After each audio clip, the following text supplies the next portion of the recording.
Fala pessoal, muito boa noite, começando agora a live de domingo aqui no meu Instagram, @economesteter, hoje com muito assunto. Eu vim prometendo ao longo de todo o feriado nas redes sociais, né, sobre os principais assuntos que a gente ia discutir aqui, então acho que muitos de vocês já sabem, vieram na expectativa, né, de ver esses assuntos sendo discutidos, mas eu gostaria de, enquanto a galera vai entrando, afinal acabei de clicar aqui para live iniciar, eu gostaria de ir repassando rapidamente, né, qual que vai ser a nossa agenda hoje. Eu vou passar a nossa agenda, então vocês ficam à vontade, né? Assim, lembrando que essa live sempre é postada aqui no Instagram quando eu termino, no YouTube também. Então você fica à vontade para aproveitar esse começo para avisar aí seus amigos, seus companheiros, seus grupos de investimento que a live está começando e que a gente vai debater esses pontos, tá? Então, só para passar rapidamente, a gente vai começar falando hoje, né, sobre o fechamento da semana passada, e lembrando que é super importante, foi o fim de um trimestre, né? A gente na quarta-feira encerrou o primeiro trimestre do ano e muita coisa importante aconteceu, e esse fechamento também significa muita coisa que a gente vai discutir aqui. Posteriormente, nós vamos falar sobre o programa de infraestrutura anunciado por Joe Biden. Para quem não sabe, o Biden anunciou um programa de mais de 2 trilhões de dólares. Eu vou explicar, né, no detalhe o que significa, o porquê isso trouxe um bom ânimo, porque S&P rompeu os 4.000 pontos pela primeira vez na sua história. Então a gente vai detalhar o passo a passo desses 2 trilhões 250 bilhões de dólares anunciados em estímulo, né, para a infraestrutura, como que eles vão pagar por tudo isso, né? Afinal, de algum lugar o dinheiro tem que vir. Posteriormente vamos comentar um pouquinho sobre a decisão da OPEP e o cenário para o mercado de óleo e gás, ou seja, petróleo, o que a gente está enxergando, até onde que esse mercado pode ir, o que pode acontecer. Grande abraço fiscal aqui na nossa live de domingo, começando agora. Depois eu quero fazer um breve comentário sobre Bitcoin, tá? Eu, assim, não estava na agenda inicial falar sobre Bitcoin, mas teve um evento muito significativo para o acompanhamento e desenvolvimento, né, das transações digitais, que saiu ao longo dessa semana, fez com que o Bitcoin voltasse próximo patamar das máximas históricas. Eu vou comentar sobre isso depois também. Passaremos pelas principais notícias da semana e do fim de semana, de pandemia e vacina, e quais as perspectivas para o mês de abril. Vamos ou não vamos sair, né, desse lockdown que deixa todo mundo cansado, né, mentalmente cansado, mas que tem os seus objetivos, a gente sabe já estamos todos cansados de saber, né, qual que é o intuito do negócio. Mas vamos entender um pouquinho melhor sobre o andamento disso daí. Bom, posteriormente, notícias corporativas, vamos falar aqui sobre Canal de Suez, Vale, Petrobras, Aliança Sonai, que mais, hein? Cielo e Local Web Açaí. Posteriormente eu vou comentar rapidamente, né, o principal noticiário de ofertas, lembrando que aqui a gente não pode dar opinião, apenas falar o que saiu na mídia, o que está no site da CVM, que deve acontecer ao longo dos próximos dias. E por fim nós vamos entrar no top 15 de empresas com os maiores potenciais de alta, segundo os analistas dos grandes bancos de investimento. Eu compilei né, as 15 empresas que devem de fato ter os maiores potenciais de alta, né, de acordo com esses analistas, o que eles esperam para o ano. Eu vou repassar para vocês o top 15, começando com menos potencial para o maior potencial. Só queria adiantar, tem um setor aqui que está dominando. Ó, vou fazer a conta rápida aqui, não vou falar qual que é para não estragar a surpresa, mas temos 2, 3, 4, 5, 6 empresas, 6 de 15 do mesmo setor, tá? Então tem um setor aí que, de acordo, né, com os analistas dos grandes bancos, está muito descontado. Eu vou comentar um pouquinho sobre esse setor também, tá? Então a agenda é essa, a gente está começando agora a live 8 e 7, eu pretendo pelo menos levar a live até às 9, tá? Pelo menos umas 8h50, 9 horas. Tentar, né, encaixar tudo isso nesse período. Então não é uma live curta, né? Quase 1 hora de duração, mas tem muita notícia, né? Então tem muita coisa importante acontecendo. Boa noite, Karine Salé, um grande beijo para você. Hold Trade, adoro os vídeos que esse cara faz. Quem não conhece, segue aqui a página dele, faz um monte de vídeo engraçado sobre mercado, tá? E só lembrando, hein? Cadê as calls? Nós soltamos muitas operações aqui pro pessoal da Guide, quem é cliente sabe. Estamos com, desde fevereiro do ano passado, uma performance de 70% nos swing trades e long and short, tá? Fechados desde fevereiro do ano passado, 70% de gain, né, de performance e um acerto também de mais ou menos nesse patamar. Bom, vamos lá, começar a falar um pouquinho sobre o que aconteceu na semana passada e o porquê a gente está num momento tão importante, tá? Bolsa fechou sexta-feira nos 115 mil pontos, né? Uma queda ali de um pouco mais de 1%, perdemos 1.380 pontos. E vale destacar o porquê isso é tão importante. Novamente a gente voltou para esse patamar, né? Pareceu ali na terça, quarta que a gente ia romper, podia buscar os 117, 118 e voltamos de novo para esse patamar. E foi uma semana muito interessante, né? Porque a gente teve 3 dias de ganhos consecutivos, fazia muito tempo que isso não acontecia. Segunda, terça e quarta foram dias positivos para a Bolsa, e quinta e sexta, né? Na verdade, quinta negativa e sexta a Bolsa fechada aqui. E quais foram os principais destaques, né? Para quem não percebeu, o trimestre se encerrou no dia 31 de março. E o dia 31 de março, né, o encerramento do primeiro trimestre, ele é super importante porque muitas gestoras, seja nacionais, seja internacionais, né, eles utilizam como um período para rebalanceamento, né, afinal fim de mês isso ocorre, e também para mudança de posição visando o próximo trimestre. Então, naturalmente, né, costuma ser um dia de muita volatilidade, até que foi uma volatilidade reduzida, né, no mercado nacional. Acompanhamos a Bolsa vindo numa tendência positiva por 3 dias consecutivos. Afinal, né, havia pelo menos uma expectativa que o debate em torno do orçamento do país pudesse ter um andamento mais incisivo, né? Parecia que o Bolsonaro poderia vetar, enfim, mas cada vez mais o noticiário foi ficando inconsistente, né? Saiu até notícias que o Paulo Guedes estaria fora do debate, afinal se ele assinasse, né, ele estaria concordando com o orçamento que teria ali diversas falhas, diversos erros que poderia, no fim das contas, resultar, né, no fim do teto dos gastos em termos práticos. Então o mercado começou a sentir um pouquinho incerto do que poderia acontecer ali, e natural também uma realização depois, uma sequência positiva que há tanto tempo não acontecia, né? Gostaria que falasse do ciclo de commodities, minério e petróleo. Vou falar, chegando nesse momento, né, daqui uns 2, 3 temas, esse será o debate.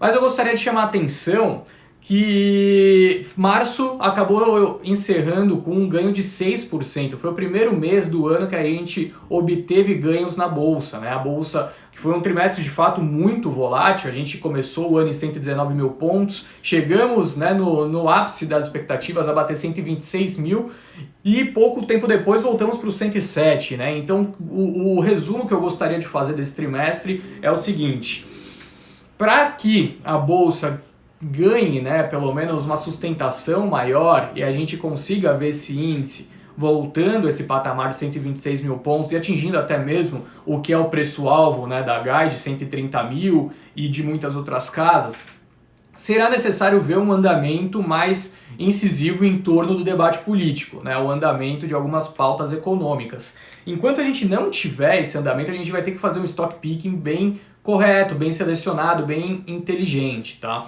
Então, pessoal, assim, Henrique, qual que é a sua visão para a Bolsa para o fim do ano? Continua positivo? Honestamente, eu estou um pouco reticente, eu estou um pouco cauteloso, mas isso não significa que eu não vejo oportunidades. Eu acho que agora é o momento de estar sim em Bolsa, afinal, por mais que começamos agora um ciclo de alta, né, do juros, a Selic já batendo 2,75, o BC já falou que teremos mais 75 pontos percentuais, né, 75 basis points, na verdade, na próxima reunião, deve ir, portanto, para 3,5, o mercado já acredita em Selic em 5 e 5,5 no fim do ano, enfim. Eu acredito que, apesar desse ciclo altista dos juros, isso já está no preço, você pega a curva de juros, né, DI 27, 28, cada vez mais elevado, algo em torno de 9% agora, né, isso com muito risco fiscal na curva, todo mundo incerto quanto, né, o que vai acontecer com o país em termos econômicos ao longo dos próximos anos. E uma possível guinada, né, ao populismo, afinal a gente tem uma eleição de 2022 que não vai ser simples, né? Então, cada vez mais eu me sinto confortável de fazer o que eu disse hoje em um dos stories respondendo as perguntas que vocês tinham me enviado, né?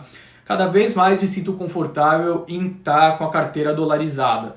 Seja através de empresas, né, que se beneficiam de um câmbio mais depreciado, ou seja através de instrumentos, que a gente possui diversos hoje, né? Tem ETF que você consegue investir no MSCI China, tem o ETF que você consegue investir em Europa, você consegue investir nos Estados Unidos, tem um monte de fundo, né, também.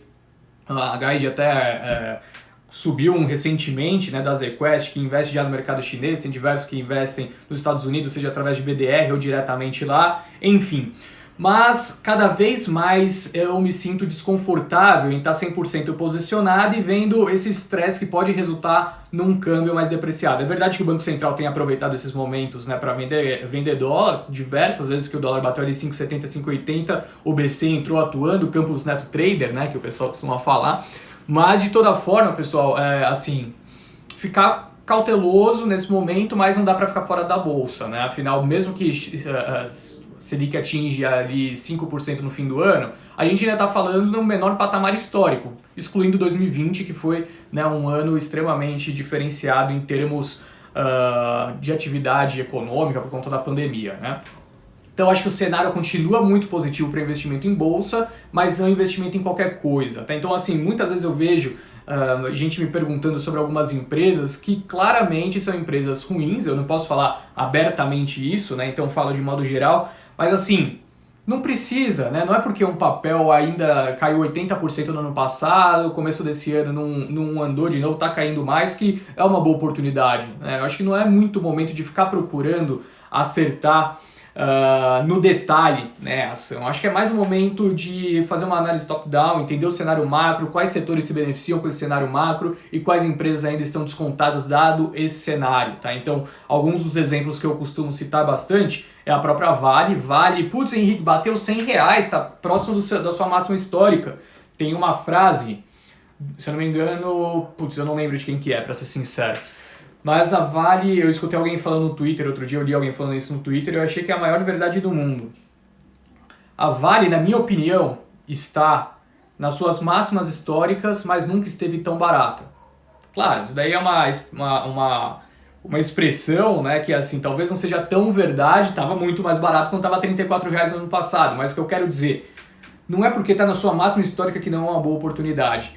Se vocês não observaram, na quinta-feira à noite a Vale anunciou um programa de recompra, eu estava fazendo uma live na hora no Instagram da Guide, um programa de recompra de ação que pode atingir 25, 26 bilhões de reais, um programa de até 5,3% das ações ordinárias em circulação. Vai gerar muito caixa e vai cada vez mais pagar dividendo. Não tenha dúvida disso. Já havia uma expectativa, né? Eu soltei um relatório, tá no nosso site O Guia Financeiro, quanto a perspectiva das empresas que devem pagar os maiores dividend yields de acordo com os analistas do mercado. Eu compilei através da Bloomberg, tá? Então a fonte é a Bloomberg. Pessoal, expectativa que Vale possa pagar 10%. Anunciando um programa de recompras desse, perspectiva que isso dispare ainda mais, né? O retorno ao acionista pode ser ainda maior. Então, por mais que não haja, de repente, um ganho de capital na posição, você já vai estar tendo um ganho muito superior à expectativa que o grande mercado possui, né? A maioria dos nomes possui hoje. Você pega o Ibovespa 115 mil pontos, dá 10% para ele, você tem ali, quase, né, 10 mil e pouco, né? Mais 5%, você está falando ali de praticamente 130 mil pontos, né? Então a Vale com um retorno muito mais claro, né? Um retorno operacional muito mais claro, com o mesmo upside que teria num BOVA11 se você tivesse posicionado, mas com todo o risco político, né, que existe hoje. Então, assim, ser muito cuidadoso nesse início de trimestre. O cenário, na minha opinião, vai continuar bastante conturbado. Não acho que a gente vai ter um mar de rosas, mas tem oportunidade sim na bolsa. Não comprem qualquer coisa, não fique posicionado, né, de repente numa small cap que você nem sabe direito o que faz, mas o influenciador tal tá falando bastante dela. Entenda o case e se posicione em empresas que vão se beneficiar desse cenário atual, que é um cenário muito incerto. Na minha opinião, o câmbio vai continuar depreciado e, como alguém tinha perguntado aqui, né, o super ciclo das commodities que vai de fato permanecer. Eu vou falar agora sobre o pacote de infraestrutura dos Estados Unidos.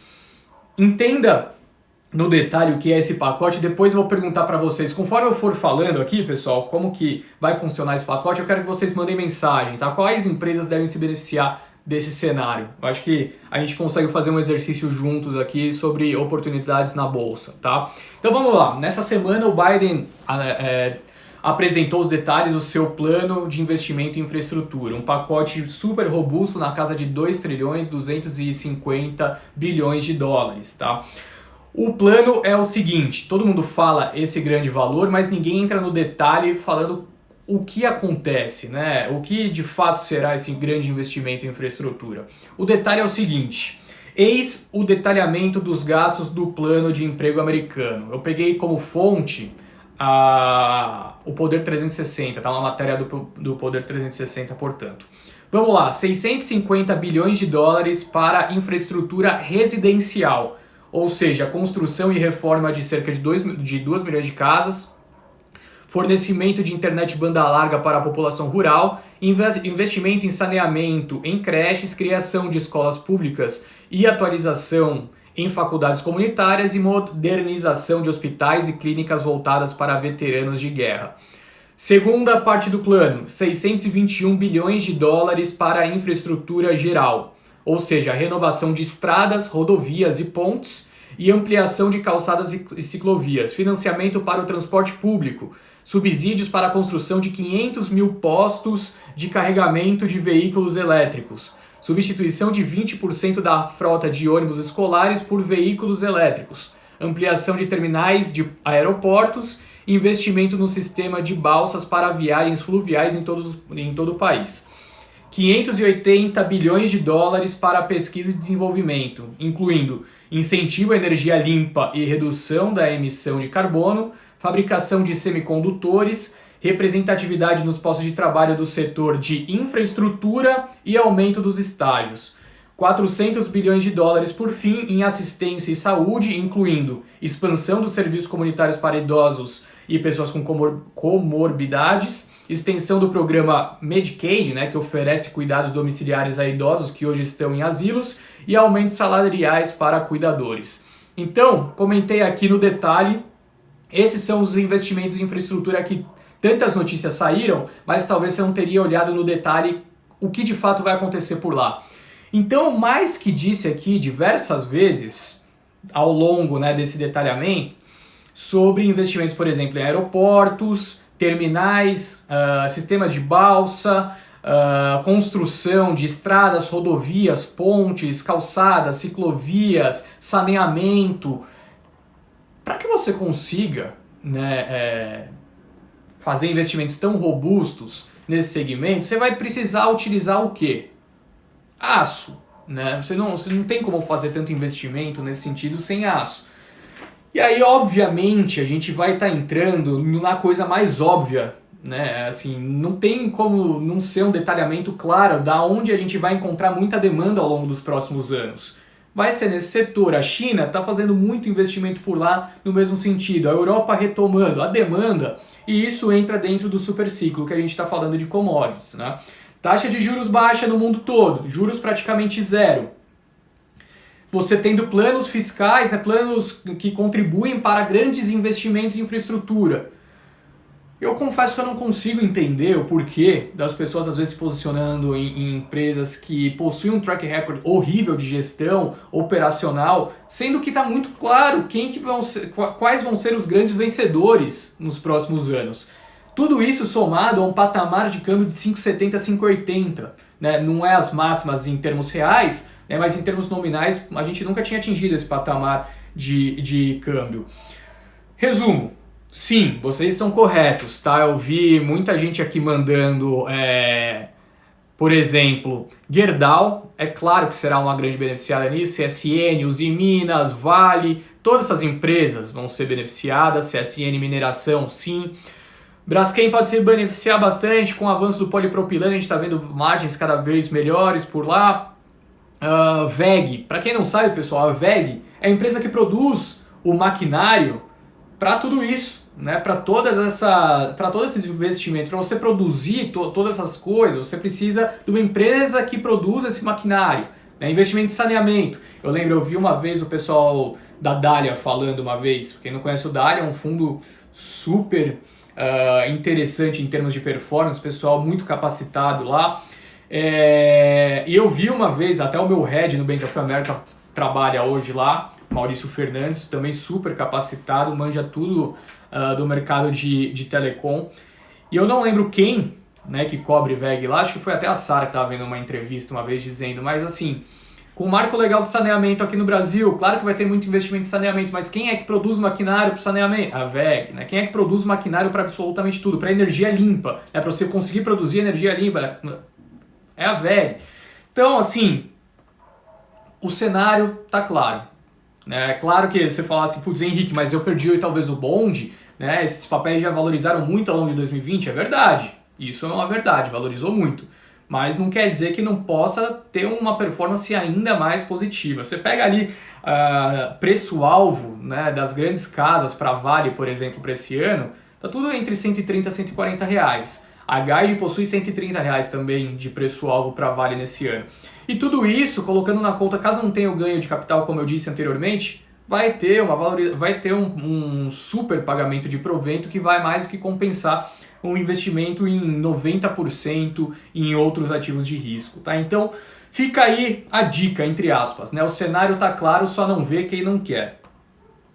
Bom, tal anúncio, né, de investimento em infraestrutura resultou em uma injeção de ânimo nos mercados internacionais ao longo dessa semana. Quem não acompanhou, o S&P atingiu as máximas históricas, rompendo o patamar de 4.000 pontos.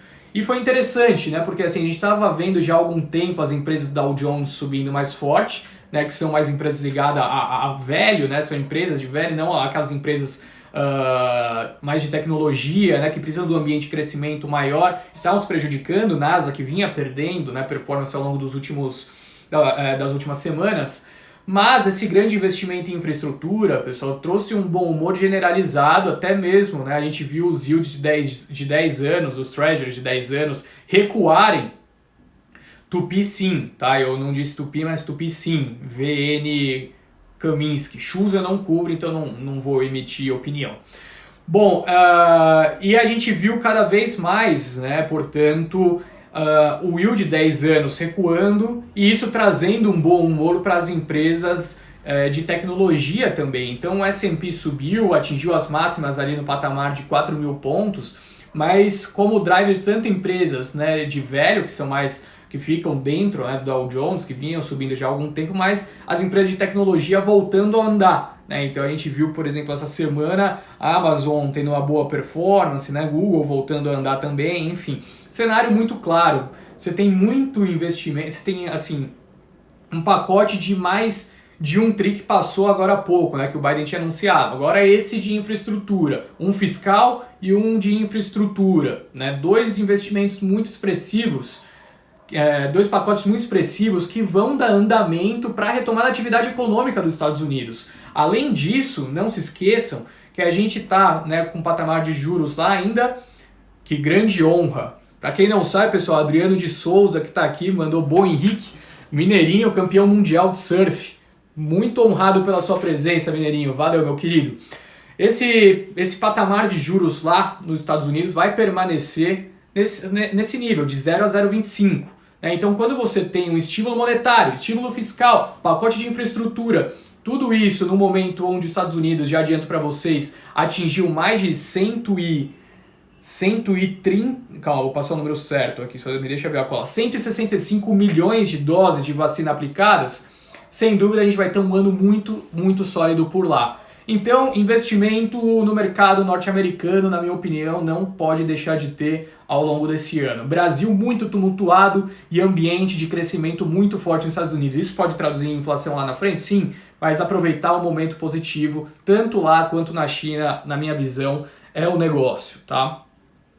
Então tudo isso só para complementar, pessoal, só para não terminar faltando informação aqui, gostaria de chamar a atenção de um ponto, tá? Assim, há um grande investimento, né? Como vocês vão investir, como os Estados Unidos vai investir ali mais de 2 trilhões de dólares, de onde vai vir esse dinheiro? Bom, O Biden planeja elevar, né, de 21% a 27% a carga tributária das empresas, movimento contrário ao realizado pelo Trump, né? Para quem não sabe, o Trump tinha cortado de 35% para 21%. Tem algumas outras medidas que complementam, tá? Mas a grande medida, o grande impacto vem dessa.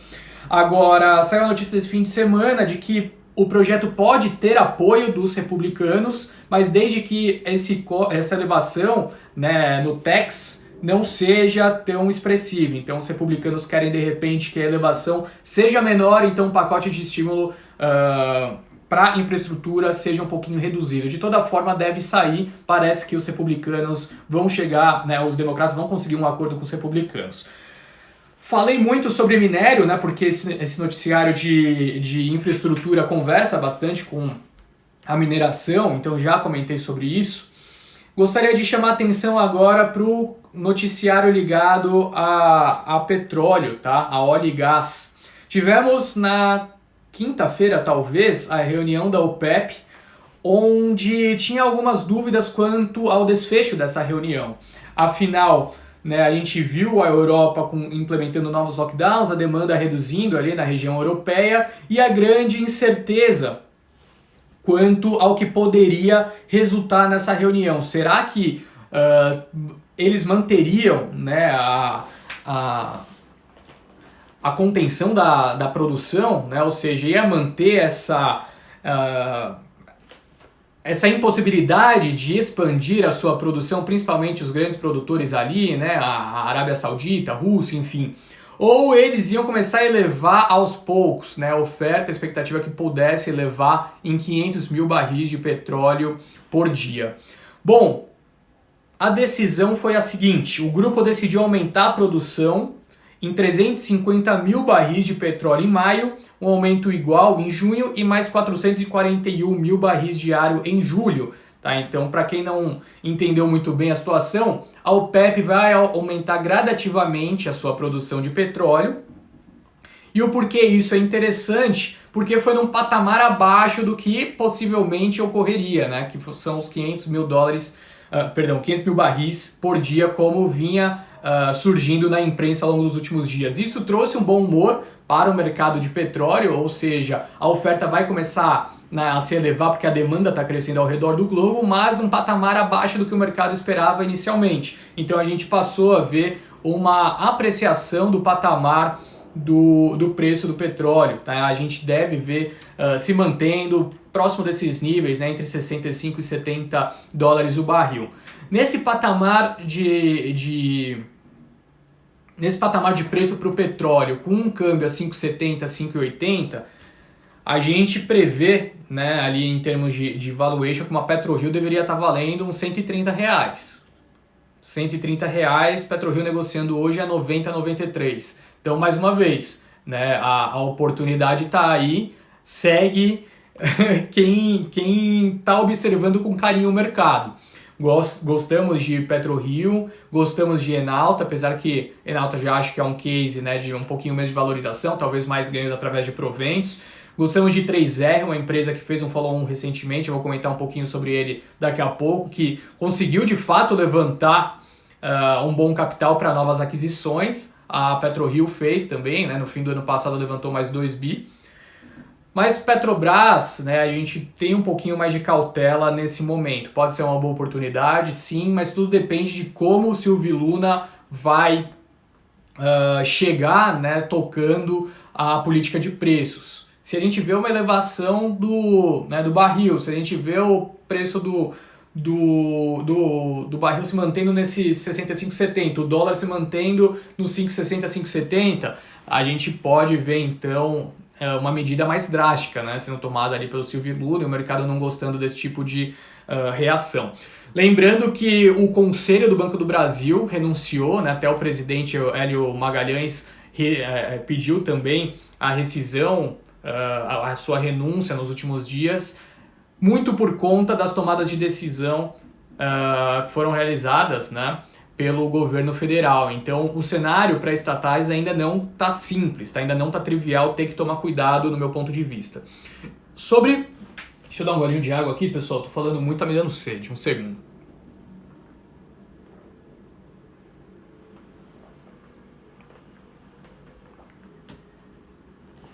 Pessoal, tô vendo que vocês estão mandando muita pergunta aqui, só que eu não consigo ir pegando todas, tá? Senão a gente vai fugir muito do rumo do negócio. Eu tento no meio das frases ir respondendo. Eu leio e tento responder no meio das frases, tá? Mas nem sempre vou conseguir pegar todas as perguntas, senão a gente vai ficar até amanhã cedo. Aí eu já emendo o Morning Call direto aqui no Instagram.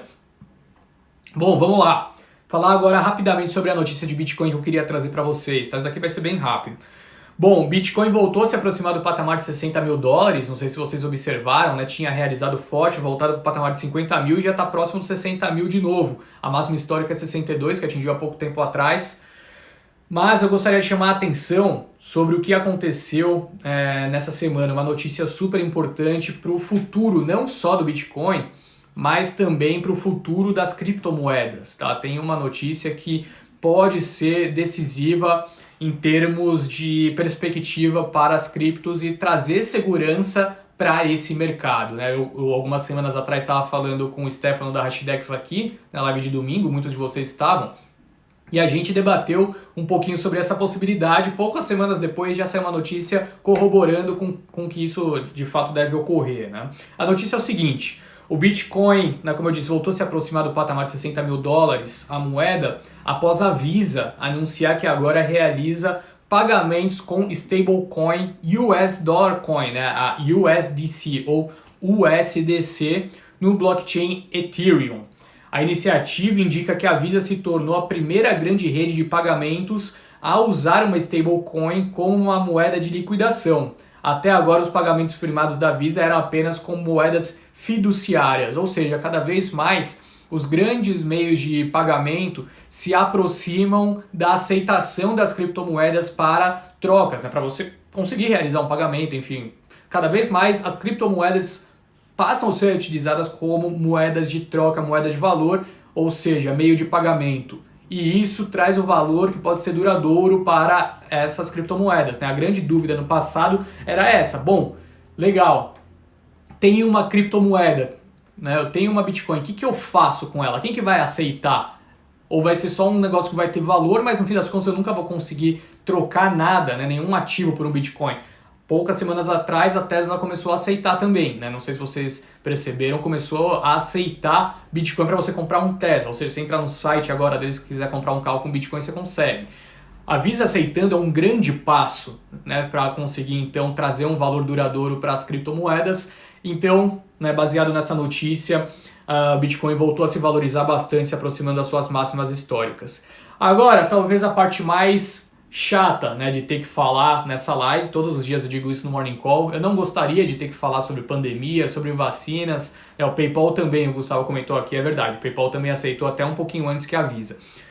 E eu, assim, não gostaria de ter que falar muito sobre pandemia e vacina, só que como que eu trabalho no mercado e não vou comentar sobre esse assunto? Primeiro agradecer aqui, pessoal, mais de 140 pessoas ligadas junto comigo aqui nessa live de domingo. Cada vez mais a live ganhando tração e tudo isso é graças a vocês que estão sempre presentes, né, dando essa moral pleno domingo à noite. Agradeço muito a presença de todos e me ajudem aí a espalhar, hein? Tem esse aviãozinho aqui, manda aí pros seus amigos que gostam bastante do assunto pra gente fazer essa live cada vez ganhar mais tração. A gente tem um convidado muito forte para as próximas semanas, tá? Já adianto para vocês, não vou abrir ainda o nome, mas vai vir um nome de peso conversar comigo. Bom, vamos lá. Sobre pandemia e vacina. Temos uma notícia, algumas notícias super importantes nessa semana que a gente tem que manter a atenção porque pode continuar fazendo preço.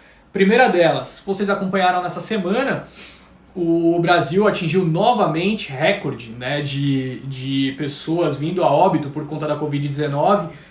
O recorde, segundo o CONAS, né, foi de 3.869 mil pessoas que vieram a falecer, ou seja, quase 4 mil pessoas em 24 horas. E isso, assim, não vale ressaltar, não é que morreram de fato 4 mil pessoas num dia, mas são 4 mil registros de óbitos no mesmo dia, né? Tem uma defasagem, por exemplo, você pegar os dados de sábado e domingo, você vai pensar que pouca gente morreu, mas não é verdade. Apenas o registro do óbito demora a acontecer, então quarta, quinta costuma ter os maiores índices de óbitos, né? Então, claro, a gente tem que ver a média móvel que consegue trazer um dado sólido de quantas pessoas estão de fato morrendo por dia, né? A média dos últimos dias, diferentes registros, mas você pega a média, traz o valor real. e essa média ultrapassou os 3 mil, tá? Então, na verdade, em média, 3 mil pessoas estão morrendo por Covid-19 por dia no Brasil, né, ao longo da última semana, o que é um dado extremamente alarmante. Só em março, 66.800 pessoas morreram, né? Eu costumo falar nas lives assim, eu costumo utilizar grandes números de pessoas, né, em capacidade de estádio de futebol para conseguir entender quantas pessoas são. Você fala para mim, tem 100 mil pessoas na rua, tem 200 mil? Você sabe, batendo o olho, se tem 100 mil ou se tem 200 mil? Não sei. Pra mim não faz muita diferença. Falar que tem 1 milhão, 100 mil, 200 mil. As manifestações de 2016 eram engraçadas. Né? O pessoal falava, não, nessa manifestação teve 1 milhão de pessoas. Saiu o dado da PM, não, tinha 150 mil. Não sei, não dá pra saber. Mas o ponto, quando você pensa em estádios de futebol, você consegue interpretar quão triste é a situação. 66.800 pessoas, como se a gente tivesse colocado, enchido o Maracanã no começo do mês e todo mundo tivesse morrido. É basicamente isso, né? Um Maracanã cheio de pessoas que vieram a falecer em março por conta da Covid-19. Foi o mês com maior morte na história do país. Nunca tanta gente morreu como no mês de março. Então a situação é muito crítica, de fato. É crítica e a gente está no ápice do problema, ao que tudo indica. Mas, no lado positivo, né, naquele meio copo entre cheio e vazio, para quem tem essa interpretação mais positiva, tem algumas notícias também que podem nos trazer um sopro de esperança. E a primeira delas, que é super importante, o dado mais recente que temos, é que o Brasil aplicou ao menos uma dose de vacina em mais de 19 milhões de pessoas, segundo o consórcio de imprensa, tá? Então, para quem não sabe, isso significa que 9% da população já tomou pelo menos uma dose de vacina. Agora, 2 doses ainda é um patamar muito baixo, né? Apenas 2,5%, né, de pessoas que tomaram as 2 doses até o momento, algo em torno de 5 milhões de pessoas. Mas, também, no noticiário positivo, né, aquela notícia mais favorável, pela primeira vez o Brasil aplicou 1 milhão de doses em 24 horas. Né, foi ali, se não me engano, na quinta-feira, mais de 1 milhão de pessoas foram vacinadas. O que também, assim, temos uma percepção positiva, é óbvio que isso é muito positivo, mas também tem um receio, porque estamos começando a ver dados de atrasos na entrega de vacina. O Marcelo Queiroga, né, o novo ministro da Saúde, disse na quarta-feira que o país deve receber 25 milhões e 500 mil doses de vacinas contra a Covid-19 em abril. Mas isso representa representa uma redução de mais ou menos 46%. Sobre o cronograma previamente apresentado para o mês. Então a expectativa era que a gente pudesse ter mais de 40 milhões de vacinas sendo recebidas, né, ao longo do mês de abril, mas não teremos esse patamar, tá? A gente vai ter 25,5 milhões. Tudo bem, né? Vamos caminhando, vamos dando andamento, e assim, é interessante, né, que 83% das vacinas aplicadas até hoje foram as vacinas da Coronavac, o resto da Fiocruz, né, a da AstraZeneca. O Teglu está comentando aqui, tem milhões de vacinas estocadas, é verdade, tem atualmente, né, como eu disse, quase 20 milhões de vacinas foram aplicadas e tem praticamente o dobro, né, ou seja, mais 20 milhões de vacinas que atualmente estão estocadas. Só que o problema é que muitas dessas vacinas vão ser utilizadas para a segunda dose, né, assim, você precisa estocar para garantir que a pessoa que recebeu a primeira dose vai conseguir se imunizar por completo. Então tem esse ponto a ser destacado, não é porque tem 20 milhões de vacinas ali guardadas que mais 20 milhões de pessoas vão ser vacinadas. Não, a grande maioria desse estoque vai ser utilizado para as pessoas que já tomaram a primeira dose, tá? Dando andamento, então, a gente teve a notícia nessa semana que o Butantan entregou mais 3,4 milhões de doses da Coronavac ao PNI, né, o Programa Nacional de Imunização. O total do Butantan já ultrapassou 36 milhões de vacinas, tá? Como eu disse, 83% das vacinas entregues até agora foram as do Butantan. Além disso, tivemos duas notícias importantes ao longo dessa semana. A primeira delas que a Anvisa aprovou o uso emergencial da vacina da Janssen, uma vacina que o Brasil já tem contratado ali mais de 30, 40 milhões de doses, tá? Então a gente deve ter mais uma farmacêutica começando a ter sua vacina aplicada aqui no país, mas no lado negativo, então vocês estão percebendo, né, esse noticiário de vacinação com muitos altos e baixos. E a parte negativa é que a Anvisa negou a importação da Covaxin, né? A Covaxin, que é a vacina produzida pela Índia. O Brasil já tinha negociado, já tinha contratado 20 milhões de doses, mas não teve aprovação da Anvisa, portanto. Nos Estados Unidos, cenário muito diferente, né? Como eu tinha dito ao longo dos últimos dias. Nos Estados Unidos, um noticiário muito positivo. Lá tinha expectativa, o plano do Biden era de aplicação de 100 milhões de doses em 100 dias. A verdade é que eles aceleraram tanto a vacinação, lá tem exército aplicando vacina, mais ou menos, né, algumas localidades com quase 24 horas de aplicação de vacina, então está acelerando muito por lá. E a expectativa agora do Biden é que 200 milhões de pessoas podem ser vacinadas em apenas 100 dias. Então ele deu uma dilmada, né? Bateu a meta e dobrou a meta, agora são 200 milhões de vacinados que eles pretendem em 100 dias. E já atingiu, até o momento, como eu tinha dito anteriormente, 165 milhões de doses de vacinas aplicadas contra a Covid-19. E isso conversa com a atividade econômica, né? Quantas e quantas vezes a gente está falando que é importante o andamento da vacinação para que a atividade econômica no país retome com sustentabilidade, né? Então, lá a gente tem observado isso acontecer com muita clareza. Os Estados Unidos anunciaram na sexta-feira, quando aqui foi feriado, a criação de mais 916 mil postos de trabalho em março, bem acima da expectativa do mercado, e o desemprego por lá já caiu novamente para 6%, então desemprego desabando, atividade econômica voltando com tudo, como eles falaram, né, assim, como o pessoal tem dito. Lá eles têm vacina, sim, eles têm vacina e também o programa de imunização tem sido muito bem executado, né, então é uma dilmada do ponto de vista positivo, tá, Edu? Bateu a meta e dobrou a meta lá, a atividade econômica deve acelerar muito, a gente deve ver, sim, os Estados Unidos tendo um ano muito sólido. A gente já começa a ver dados econômicos corroborando com isso. Vamos para as notícias corporativas, falar um pouquinho de empresa, já temos 40 minutos de live. Aqui vai ser um pouquinho mais rápido, tá? Deixa eu dar um golinho de água de novo só.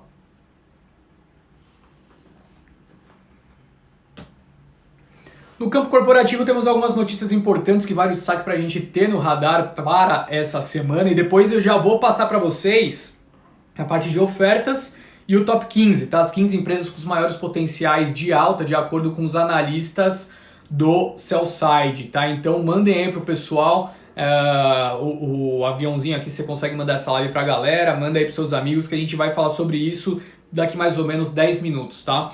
Bom, notícias corporativas. O canal de Suez foi finalmente liberado, mas só agora, né, após 5 dias da liberação, o fluxo retomou, né? Ou seja, a condição normal do fluxo de navegação no canal de Suez foi retomado. A gente deve ver então os impactos econômicos, né, se encerrando ali mais ou menos na quinta-feira dessa semana que se encerrou, tá? Então, desde quando o Ever Given, né, aquele navio enorme, fechou o canal de Suez, a gente teve pelo menos uns 5 dias, né, bloqueado pela totalidade, mas mais alguns dias para voltar ao normal. Afinal, tinha uma fila de praticamente 400 navios esperando, né, por esse retorno.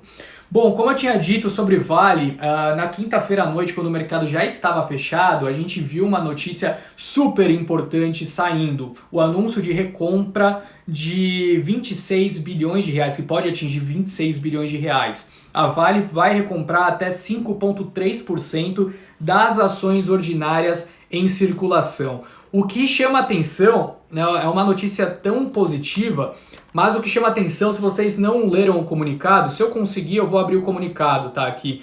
Eu deveria ter feito isso antes? Deveria, mas não lembrei. Por que eu gostaria de passar isso para vocês? Porque isso mostra a confiança que a gestão tem de como a empresa está barata, pessoal. A declaração é bastante interessante nesse sentido. Eu acho que eu vou conseguir sim, tá? Já estou aqui na parte de fatos relevantes da Vale. Eu gostaria de chamar essa atenção para vocês. É de fato um anúncio que mostra como as teses compradas em Vale estão sustentadas em algo real. Como as operações de fato devem ter, né, um ano extremamente positivo, histórico para a Vale.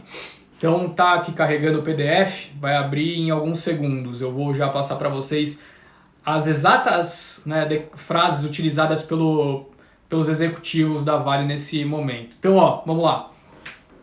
O programa de recompra será limitado a 270 milhões de ações ordinárias e seus respectivos ADRs, representando até 5,3% do número de ações em circulação, com base na composição acionária dia 28 de fevereiro. O programa será executado em um período de 12 meses. Agora vem o ponto de atenção, pessoal. Super importante a gente entender direitinho isso daqui.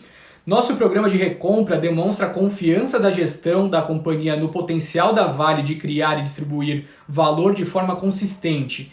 Regidos pela disciplina na alocação de capital, consideramos a recompra de nossas ações um dos melhores investimentos disponíveis para a companhia. Então vamos lá de novo. Regidos pela disciplina na alocação de capital, consideramos a recompra de nossas ações um dos melhores investimentos disponíveis para a companhia. Nosso programa de recompra não compete com nossa intenção de consistentemente distribuir dividendos acima do mínimo estabelecido por nossa política de dividendos, tal qual vem ocorrendo desde que restabelecemos nosso programa de dividendos. Ou seja, não é por conta dessa recompra de ações que vão parar de pagar dividendos. O acionista vai ser muito bem remunerado.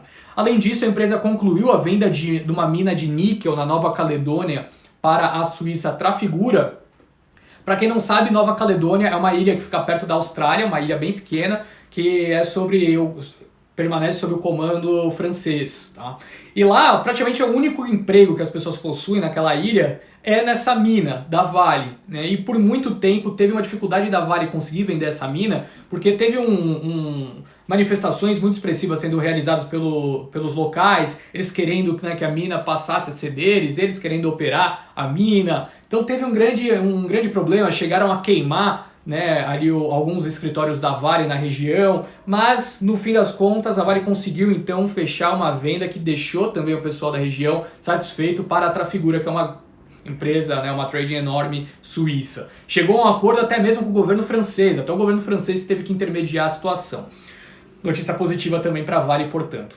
Bom, a Petrobras anunciou, né, algo interessante.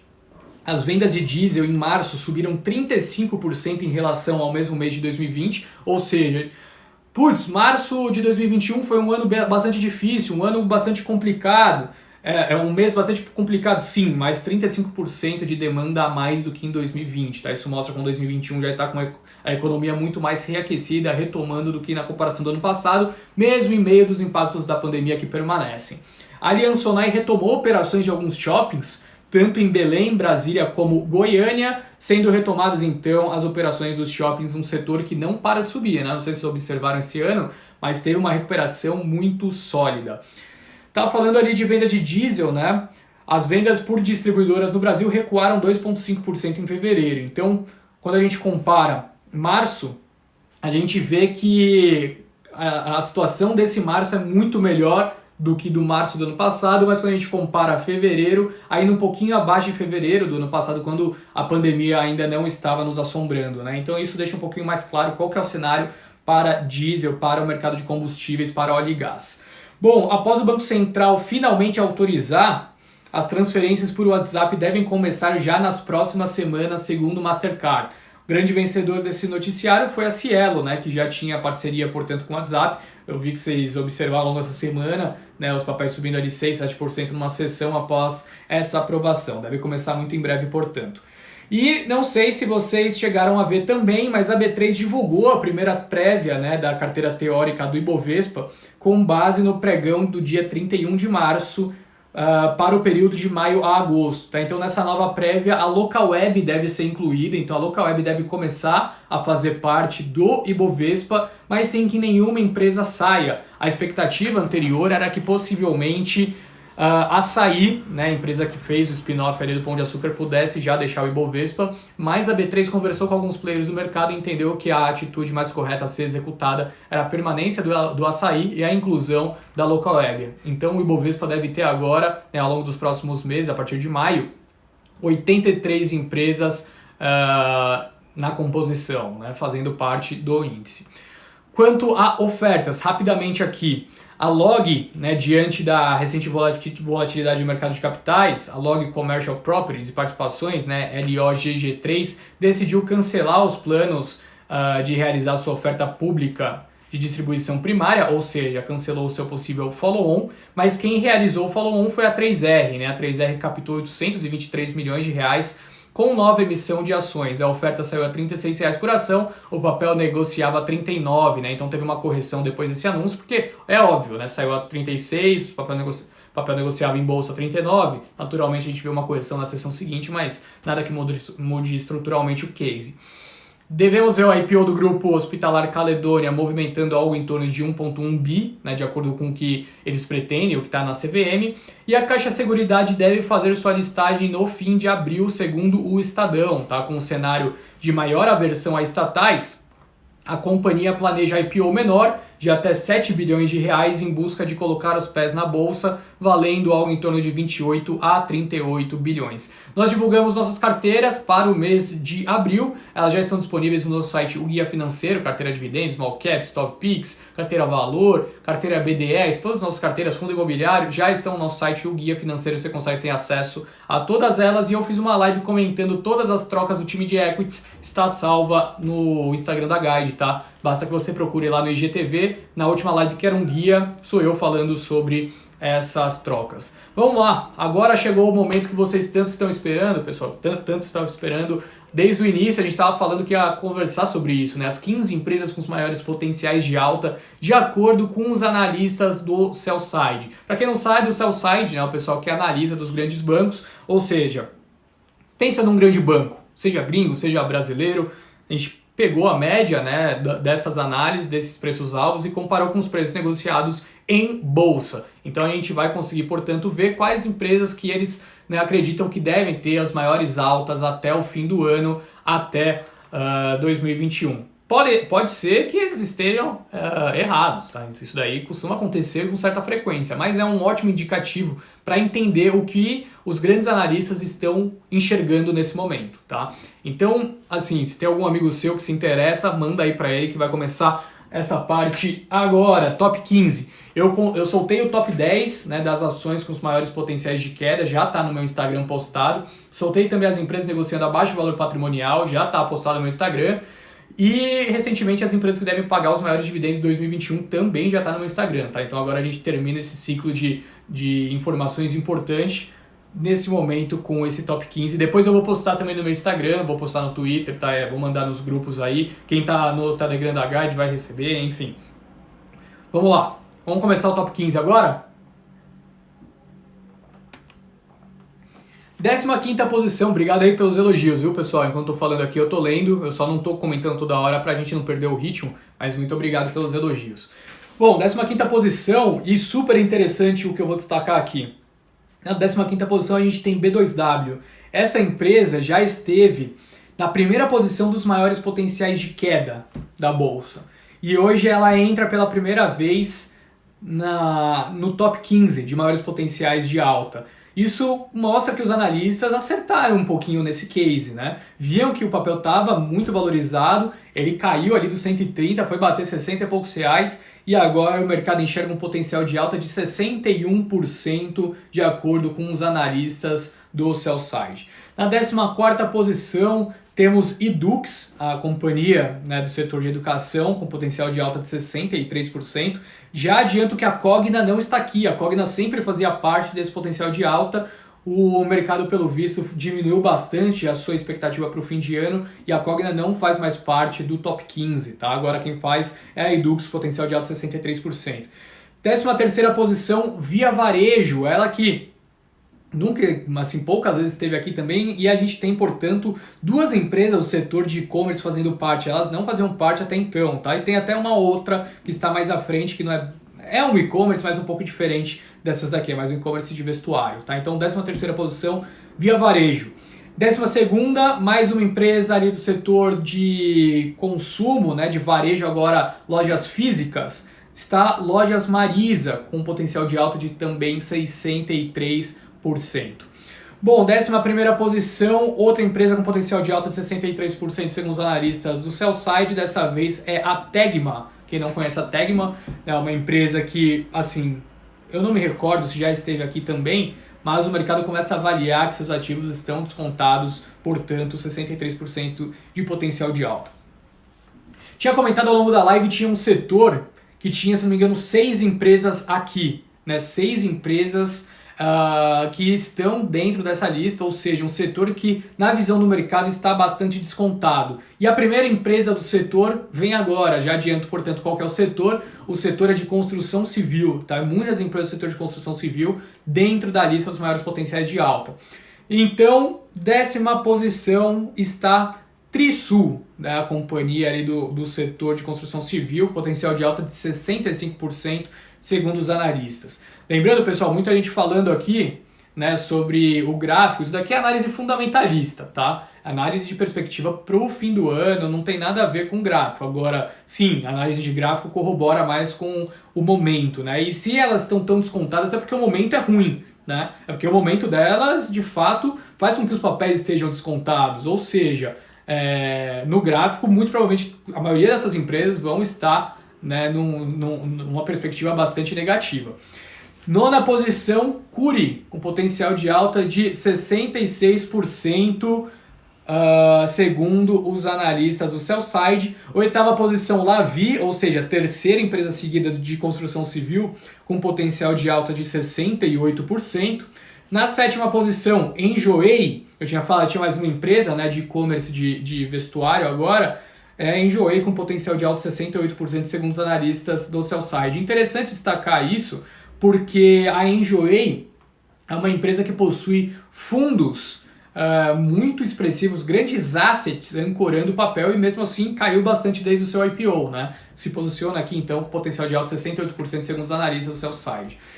Na 6ª posição, mais uma empresa do setor de educação, dessa vez, né, é a Ser Educacional, com potencial de alta de 74%. 5ª posição, temos a Panvel, ou a Dimed, né, que muita gente chama de Panvel, outros chamam de Dimed, enfim, potencial de alta de 75%, segundo os analistas do mercado. 4ª posição, outra do setor de construção civil, Tecnisa, com potencial de alta de 80%. E aí a gente vem para o top 3. Top 3 tem 2 empresas de construção civil e uma diferente, né, que é interessante a gente destacar aqui nesse momento. Na 3ª posição, Moura de B, construtora ali com exposição mais forte no Nordeste, com potencial de alta de 83%, segundo os analistas do Sell-Side. Na 2ª posição, medalha de prata para Mosaico que fez um IPO, né, subiu quase 100% do IPO e depois despencou ladeira abaixo, né? Agora o mercado avalia com potencial de alta de 83%. Mosaico é um nome que nos agrada também, tá? Acho que vale destaque aqui, até incluímos na nossa carteira Small Caps. E na liderança, a 1ª posição, temos PL3, a Plano, empresa que estava dentro ali, né, da Cirela, fez IPO recentemente e possui um potencial de alta de 98% segundo os analistas do Sell-Side.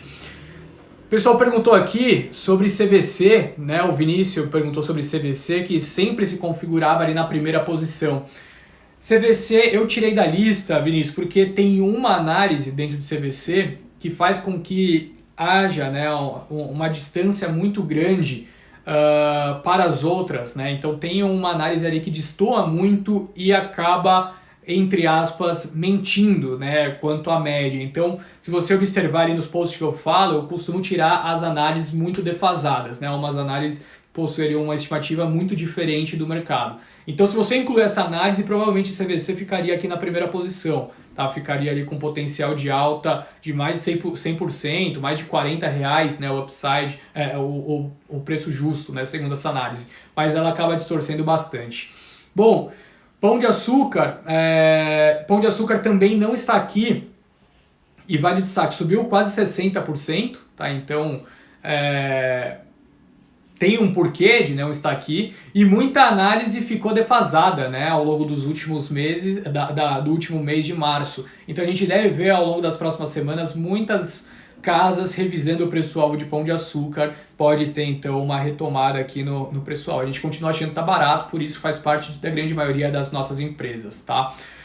Galera, não vai dar para comentar tudo isso que vocês estão mandando aqui, pegar rápido algumas coisas. Fala de novo a 1ª e a 3ª. Eu vou postar, pessoal, daqui a alguns minutos eu vou postar essa lista no meu Instagram, tá? E no Twitter também. Mas a 1ª posição é Plano, 3ª Moura de B. Galera, isso não quer dizer que esteja correta a análise do Sell-Side, tá? Eles podem estar equivocados. Eu coloco no fim, na última página do post, o que aconteceu com as empresas que estavam posicionadas, né, nas primeiras posições do último post. Então, se vocês verem, assim, na maioria das vezes eles acertam, mas tem algumas análises que ficam bastante equivocadas, tá? Nem sempre o sell side acerta. Bom, não vai dar para pegar tudo isso daqui, pessoal, muita coisa vocês mandaram. Por que Cogna saiu? Porque o resultado foi bem ruim e o pessoal começou a revisar para baixo o preço-alvo, tá? IRB, Roberto, também não tá aqui. IRB também é um nome que a galera não gosta e não se posiciona, tá? Azul e Gol também não tá, pessoal, não tenho de cabeça, assim, qual que é o preço-alvo, mas até se você observar, né, as companhias aéreas constituíam ali já há algum tempo, mas no fim das contas as coisas caminharam um pouquinho mais para uma apreciação dos papéis e tirou um pouco desse gap. Como está a IRB nas análises? Péssimo, assim. Pessoal, o que eu estava falando um pouco das empresas, assim, empresas que é melhor evitar, o cenário está muito difícil, tá? O cenário macro já está muito conturbado, assim. Eu ficaria fora de empresas que possuem também um grande problema, né, que esteja muito conturbado em termos operacionais. Gostaria de agradecer a presença de todos, a gente já está mais de 1 hora aqui de live, pessoal. Lembrar que amanhã a gente vai pela primeira vez estrear o Morning Call também no YouTube da Guide. O Morning Call vai acontecer no Instagram e no YouTube, então se você prefere outra plataforma, fique à vontade para acompanhar. Gostaria de agradecer muito a presença de vocês, 162 pessoas no pico da audiência, como o Carlos disse. Talvez seja o recorde, assim, quando eu não tenha, né, colocado ninguém junto comigo. Normalmente quando tem entrevista até passa um pouquinho, mas quando sou só eu, acho que foi a primeira vez que a gente atingiu tanta gente, né, acompanhando ao mesmo tempo. Todo domingo essa live acontece, galera, então domingo às 20 horas, semana que vem, gostaria de convidá-los novamente para que a gente possa passar mais 1 horinha juntos e conversar sobre bolsa, né, sobre esse cenário que não está trivial, então é super importante a gente manter atento ao noticiário. Mais uma vez agradecer pela presença de todos, vou jantar agora, estou morrendo de fome, vamos começar mais uma semana que não vai ser fácil, tenho certeza que, né, muita coisa vai sair, toda semana tem sido assim. Obrigado pelos elogios, acompanhei todas as mensagens, tá? Enquanto eu falava eu consigo ler e falar ao mesmo tempo, pelo incrível que pareça, então eu li todas, só não vou conseguir responder, claro, mas agradecer, né, o carinho e a presença de todos vocês. Ótima semana, uma ótimo fim de Páscoa aí também para todos, né, que conseguiram aproveitar, descansar e se cuidem, porque de fato o cenário está super conturbado, né, mais de 3.000 pessoas morrendo todos os dias, então se cuidem, beleza? Valeu, abração, até mais, tchau, tchau.